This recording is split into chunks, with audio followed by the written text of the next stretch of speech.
Kababayan, sinagot na po ni Mayor Benji Magalong ng Baguio City itong mga patutsada ng mga alipores at ang hambog at arogante na mga kongresista na imbes na magpaliwanag sila sa taong bayan ay hinaharas nila.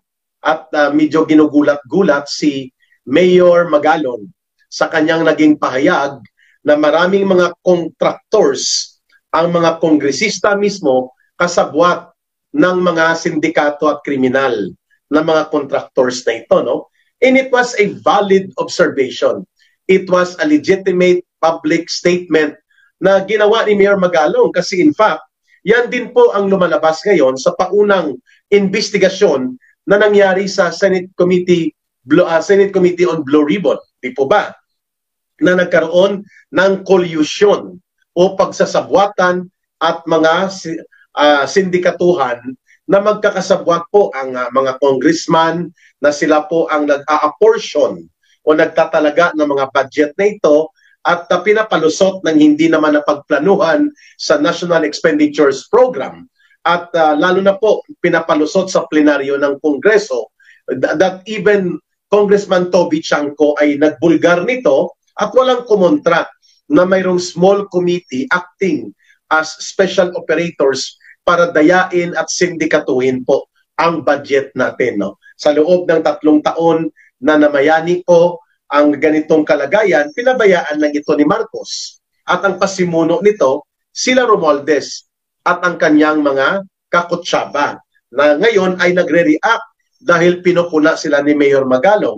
Eh hindi lang naman si Mayor Magalong ang pumupuna.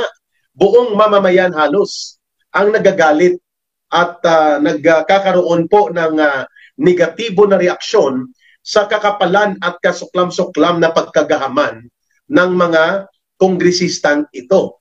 Hindi nga nila sinabi na sila ay nagagalit at kinukundina ang pangungulimbat, obviously, dito sa mga kriminal na contractors, sindikato na kontratista at construction group, either kasabwat, kasosyo o dami ng maraming mga kongresista upang dambungin at durubuhin ang kaban ng bayan. Ngayon, sila pa ang may ganang balikan ang mga taong naninindigan po upang labanan itong pandarambong at malawakang krimen ng pangungurakot sa pundo ng mamamayan. No? Ang naggagalit-galitan pa, ito mga may dapat ipaliwanag.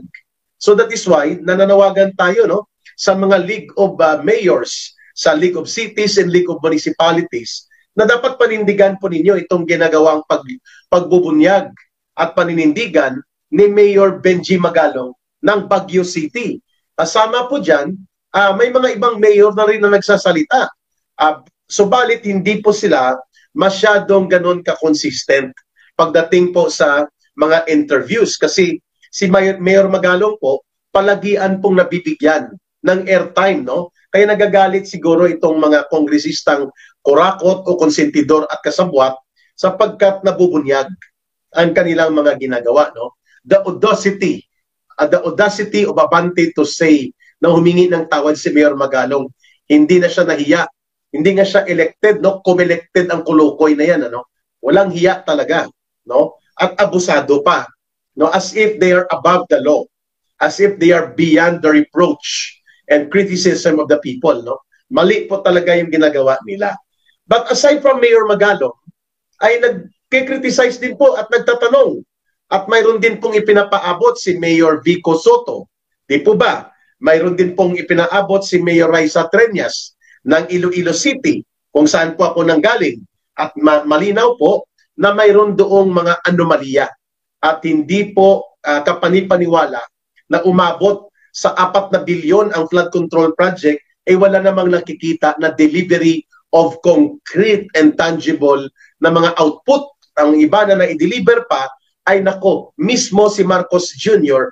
when he made the inspection, kasama po si Mayor Raisa Treñas, sila former Iloilo City Mayor Jerry Treñas at iba pang mga local officials ng lungsod ng Iloilo, nakita po talaga na hindi po tumutugma sa totoong standard ng proyekto ng isang flood control o pang-infrastruktura. No? Dilapidated, nauukok, nabubugok na ang mga proyekto, subalit wala pong napakinabangan ang taong bayan. At ito po ay nangyari din sa maraming bahagi ng Pilipinas. Sa Bulacan, 70 billion mahigit po ang flood control project, subalit mahigit kalahati ghost project halos. Meaning to say, walang delivery, pero may release of payment at ang pondo ay kinobra at kinulimbat na po ng mga sindikato at kriminal na kontraktor at mga kongresistang kasabwat nila. So what is wrong about that? Kung ganun pong sinasabi ni Mayor Magalong at tumutugma po yan sa realidad, even si Governor Dolor ng Oriental Mindoro, nakikita po niya na hundreds of millions of pesos to some billions of amount ang hindi po nangyayari na totoong proyekto. Subalit ito lumalabas ay inaako ng mga kongresista. Ngayon nang in-expose ito sa privilege speech ni Senator Ping Lacson, nag-react itong si Congressman Panaligan na hindi daw siyang nag-propose nito. Pero nilalagyan niya ng billboard ang proyekto. Paano yan? That is very inconsistent, mga kababayan. Ito ngayon ang nakikita natin na mali at sa pinakamali po ay hindi dapat maglunsad ng investigasyon itong House of Tambaluslos sapagkat sila nga ang itinuturo na pasimuno nitong malawakan at malubhang pangungulimbat sa kaban ng bayan. Parang sinabi na rin natin yan na ang mga hold-upper o mga bank robbers, yung mga akyat bahay, ay magbuo ng komperensya at pag-usapan nila at kung ano ang solusyon para mapatigil ang bank robbery, ang hold-upan at ang mga akyat bahay. Yun po ba ang ibig sabihin natin? Kasi yung mga magnanakaw at mangungulimbat sa pundo ng bayan ay sila-sila din po ang magbubuo ng komitiba. So gaano ba ito magiging kapakipakinabang? Alam natin po walang patutunguhan yan.